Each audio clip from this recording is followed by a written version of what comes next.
નમસ્કાર ખેડૂત મિત્રો, નાગાર્જુના કંપની તરફથી હું બલદેવભાઈ આપનું હાર્દિક સ્વાગત કરું છું. આજે આપણે હળવદ તાલુકાના નવા ઈસનપુર ગામના યુવાન જાગૃત ખેડૂત એવા રવિભાઈની વાડી ઊભા છે, જે પોતે એગ્રોના માલિક પણ છે. આમની વાડી આપણે 8 થી 10 દિવસ પહેલાં નાગાર્જુના કંપનીની ઓસ્કાર અને એટોનિક દવાનો મિક્સમાં સ્પ્રે કરીને ડેમો કરેલો છે. તો આવો આજે આપણે એમના જ મોઢે સાંભળીએ કે રિઝલ્ટમાં શું મળ્યું છે. નમસ્કાર રવિભાઈ, આપણે આખું નામ જણાવશો? મારું નામ રવિ રંગાડિયા છે. મારું ગામ ઈસનપુર અને મારો મોબાઈલ નંબર 9265098425. ધન્યવાદ રવિભાઈ. હવે આપણે આ ડેમો કર્યો હતો, એ પ્લોટમાં આપણને શું ફેરફાર જોવા મળશે, તફાવત જોવા મળશે, અમારા દર્શક મિત્રોને જણાવશો?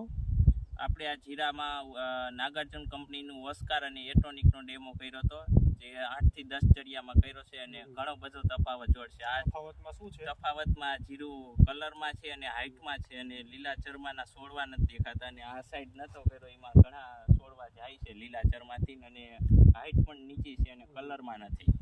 ખેડૂત મિત્રો, 10 ચરિયામાં ડેમો કર્યો હતો, એ ચરિયામાં સુકારાનું અને લીલા ચરમાનું પ્રમાણ એકદમ શૂન્ય છે, અને જ્યાં ડેમો નથી કર્યો તે તમે જોઈ શકો હાઇટમાં પણ નાનું છે, ગ્રીનરી પણ નથી અને ચરમો પણ જાજો છે. તો આપણે કોઈ ફાર્મર મિત્રોને કેવું હોય, ખેડૂત મિત્રોને આ દવા વિશે કોઈ સલાહ સૂચન દેવું તો આપ આપી શકો છો. મારી ફાર્મરને એક જ ભલામણ છે, આ પ્રોડક્ટ કંપનીની સારી છે અને જીરા માટે સચોટ રિઝલ્ટ છે. ધન્યવાદ રવિભાઈ આપનો, ખૂબ ખૂબ આભાર. ખૂબ ખૂબ આભાર મિત્રો.